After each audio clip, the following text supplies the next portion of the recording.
حبايبي السلام عليكم ورحمة الله وبركاته. ازيكم عاملين ايه؟ يا رب دايما تكونوا بخير. النهاردة بقى هنعمل كده تورتايه من ولا شيء بالبسكوت، ومش هتاخد وقت خالص معانا. يعني لو ضيف دخل عليكي كده فجأة هتعمليها في خلال 10 دقايق وهتقدميها وهتشرفك وهتبقى جميلة جدا. معايا بسكوت بالشوكولاتة، اي نوع بسكوت عندك بصراحة. ده كان موجود عندي من رمضان في التلاجة، فطلعته وقلت اعمل حاجة كده مسكرة مش هتاخد وقت خالص معايا. ومعايا كمان كوباية لبن تكون ساقعة، متكونش دافية، حتى تكون ساقعة كده متلجة عشان البسكوت ما يدوبش معاكي. عايزة اقولك البسكوت دايب كده دوب. هنحطه كده رقين في الصينية، وكمان معانا كريم جانتيه كوباية كده، وهنضربها بربع كوباية لبن متلجة.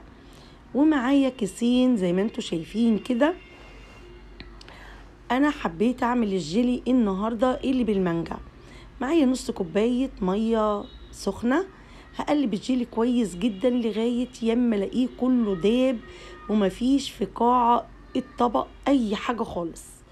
هدوبه كويس جدا جدا، وبعد كده هحطه كمان في مج وهركنه على جنب. وفي نفس الطبق اللي انا بعمل فيه هعمل الكيس التاني برضو بنص مج مية متلجة.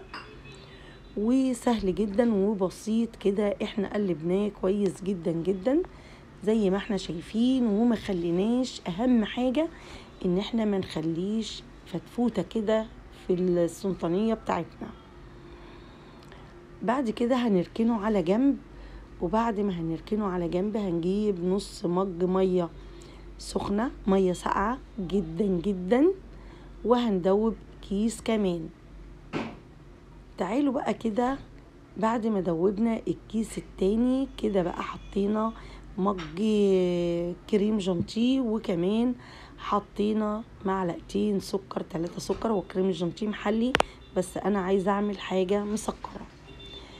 حطيت كده يعني نقول ربع كوبايه لبن، وكمان حطينا معلقتين 3 جل، عايزين تحطوا اكتر تمام، بس بيديها طعم جميل جدا وكمان لون كده بيبقى حلو قوي. زي ما انتوا شايفين كده الكريم جانتيه بتاعنا مش مخلين ولا خفيف قوي ولا تقيل قوي، ومش لازم ان احنا نخليه خفيف، لا، السمك اللي انا عاملاه كده تمام جدا. حطيناه على البسكوت بتاعنا، وبعد كده ننزل بقى الجيلي بتاعنا كده بسباتولا علشان ما يعمل لناش خرم في الصينية، وبعد كده تتدهول خالص معانا. زي ما انتوا شايفين كده، لو حاجة طلعت كده نشيلها بالسباتولا، مفيش اي مشكلة خالص. بس كده هنحطها في التلاجة لمدة نص ساعة. حطيناها كده في التلاجة، عايزة اقول لكم تعالوا تحفة.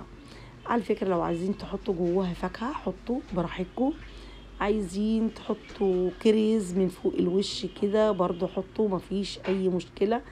دلعوها ودلعوا نفسكم، مفيش اي مشكلة. وعايزة اقول لكم ساقعة بقى كده وجميلة مع كوباية عصير، عايزة اقول لكم خرافة وعجبت الاولاد جدا جدا. اعملوها باي حاجة انتوا عايزينها، ممكن تعملوها جيلي فراولة، خوخ، اي حاجة ممكن تعملوها هتبقى جميلة وهتشرفكم جدا جدا. لو دخل عليكم زي ما قلنا اي حد هتتعمل مسافة، بس ما تسلموا خلاص اتعملت، مفيش اي مشكلة خالص. حطيناها في التلاجة نص ساعة بس ما نخففش الجيلي قوي.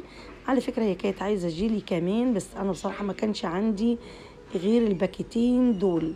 اتعملت وجميلة اهيت وزي الفل، وعايزة اقول لكم سايحة ودايبة كده دوب، تحفة تحفة تحفة، مع كوباية عصير عايزة اقول لكم خرافة، مع فنجان قهوة، مع كوباية نسكافيه.